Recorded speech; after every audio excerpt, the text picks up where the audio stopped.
Investors and property owners know that a single decision can significantly impact their financial future. Alan, a multifamily investor, made a decision, but he made a mistake, and it cost him $1.2 million. Alan lost out on the possibility of early retirement because of this mistake. He also missed out the opportunity of setting up his family financially. And number three, he long sought after financial freedom. Now that is out the window. So, what mistake did Alan make? What multifamily mistake did Alan make that cost him $1.2 million? You don't want to make the same mistake. And that's what today's video is on. Let's get started. Let's start off with a background. This happened 3 years ago with Alan. So I am speaking to him. I'm sitting down on the phone, just like I'm speaking to you. And just like I care about you, I care about Alan. So Alan, what Alan is doing, this is in 2021. And you can recall, we're still going through COVID-19 and all that mess, right? And so Alan's desire in 2021, this is early 2021, he tells me that he wants to acquire multifamily. He always wanted to do it. And he had a passion for it. And what he wanted to do with it was create a pension, okay? Like a monthly income and come to him so he could retire. So many of our students do just that, right? And multifamily is a great way to do that. He wanted to leave something for his kids, okay? So he had kids from this small to that big and want to leave something for them. And so let me ask this, can you relate to any of this? I'm sure you can, right? So you're just like Alan too, okay?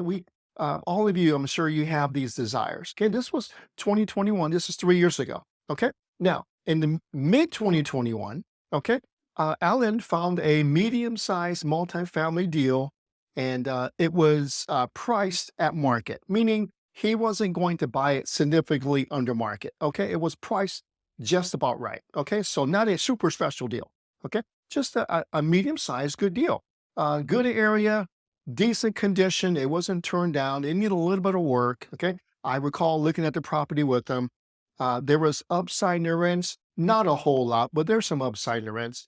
And most importantly, it was affordable, okay? So Alan had enough money to buy this property. He had the down payment saved up, ready to go, okay?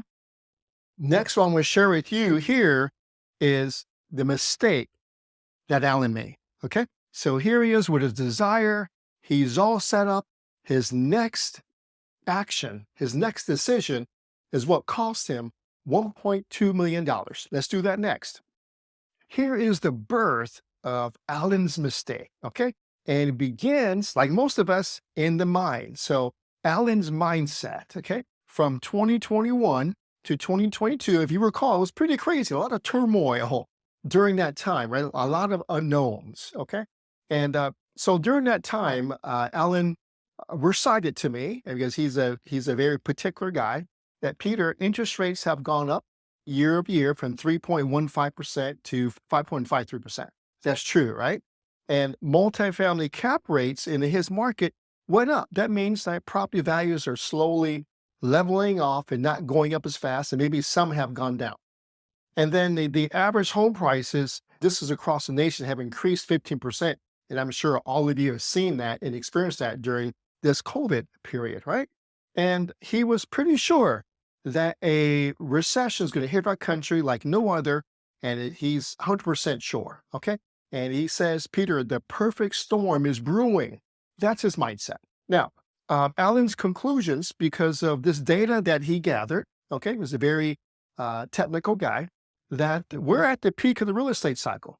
So real estate cycles go like this, right? We're at the trough at the bottom, we're going up, we're at the peak, and we come back down. He believes we're at the peak, and after the peak, there's nothing but downhill and drudgery after that, right?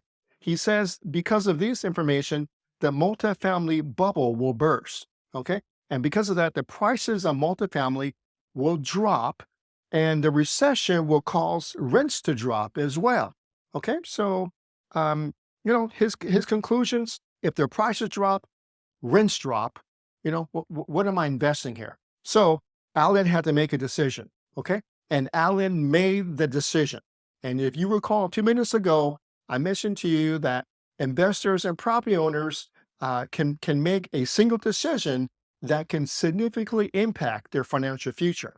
Alan's decision was this. He told me, and I recall this, is Peter, I am going to wait until prices drop, until the multifamily prices drop in my market. That's when I'm going to go back in, right? Now, mind you, Alan had the money. He was very capable financially going. He knew analysis. He knew everything ready to go. He decided to wait. That was his decision, but it was a mistake, a huge mistake, okay, back then. In the midst of all this, it was still a mistake. Now, how did it cost Alan $1.2 million? That's what I want to show you next. I'm going to explain to you now the $1.2 million mistake Alan made, okay? If he would have bought the property in 2021, that was the mistake right there, not buying the property, because from 2021 to 2024, Alan lost out on 4 huge things that commercial real estate does for the individual. Number 1, Alan lost out on cash flow.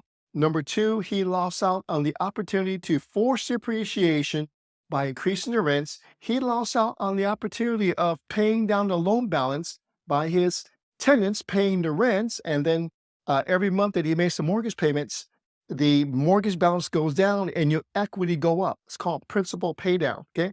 It happens overnight by your tenants paying your rent. And number 4, he lost the tax savings, which are huge for commercial real estate investors. He lost on those 4 things because he decided to wait until prices drop. Did they drop? That's another video right there, okay? All right, so I'm gonna break down how I came up with the $1.2 million and how Alan missed out on this. This could have changed his entire financial future. I do not want you to make the same mistake, okay? So cash flow. This is a 18-unit property. As I mentioned before, this was a medium-sized property that Alan had enough money to buy, okay? And the cash flow for the 18 units were $4,100 a month, multiplied by 12 months. Over 3 years, he lost out at $147,000, okay? Over 3 years, he could have pocketed. He also lost out on forced appreciation. 18 units, the rents could have gone up over 3 years. I'm being conservative here, $300. Some of them could have gotten well more. I'm just being conservative here. You all know what happened to rents from 2021 to 2024, okay? So for a medium-sized property in a good area, probably more than $400, $300. Okay, so 18 units times $300 a month over 12 months. That's an additional increase of income of $64,800. You take that number and you divide it by the market cap rate. Allen's area was at around a 6 cap. I'm being conservative and says it's a 7 cap. I'm being really conservative here. Okay, so that equates to a forced appreciation of over $900,000. Okay, if he would have raised the rents $300 over the next 3 years for the 18 units, which is completely doable. Okay. Also, we have the principal pay down of about $29,000, small number. Tax savings, $98,000. If you add up the cash flow he lost, the forced appreciation he lost, the principal pay down, and the tax savings, that comes out to a little more than $1.2 million, okay, that Alan could have used to retire on, bless his kids, change his whole financial future, okay, if he would have bought in 2021, okay? But he made the decision not to, all right? So what I want to do next is just real quick summarize the lessons in this video. Okay, real quick, I want to close out this video by sharing with you 3 quick lessons we learned from Alan's mistake, and I don't want you to make these mistakes. Number 1 is don't try to time the market. I just showed you it does not work, okay? Number 2, the best time to buy multifamily was 5 years ago. I'm sure you all agree with that. The next best time is today. Number 3, no matter where we are in the economy, in the real estate market, interest rates, there are always opportunities to take advantage of. In our company, we have grown 4 or 5x during the most turbulent times, okay? Our students have prospered during the most turbulent times. How do they do that? Is because we have over 25 years of experience of helping students achieve their financial goals. Okay. And then lastly, let me end it with this. I want to check in with you. Okay. How about yourself? Right. I want you to put in the comments right below. Okay. Because we want to help you. What are some of the excuses? Or excuses maybe a hard word, but what are some of the challenges that you are facing that's stopping you? I want you to put that into the comments. What is it? Is it lack of money? Is it high interest rates? Are you afraid of recessions? Let me know what's going through your mind right now, of what's stopping you from investing in commercial real estate, multifamily. Let me know. Put it in comments. It can just be one word. I don't care. I want to hear from you. Okay. Now, after watching this video and you don't want to be like Alan, if you're ready to go, text us and then we'll text you back and we'll maybe give you a book, maybe set up an appointment with you. Go ahead and text Peter to 833-942-4516. Just text us, we're ready. And we'll get back to you and then we'll see, we'll interview you and go through a whole process and see if you are in fact ready. All right? Okay. Thanks so much, everyone, for hanging out this long. If you hung out this long, you are absolutely my favorite, and I appreciate you. All right. So if you want to be mentored like our students, go ahead. The mentoring link will appear here. If you want to read a book and just learn commercial real estate from the very beginning, the book link will appear here. If you enjoyed this video, and which I hope you did, go ahead and click the like button. And if you'd like to get more videos like this, fed to you, go ahead and subscribe to our channel and we'll push them out to you on a weekly basis. Thank you so much, everyone, and I'll see you at the next video.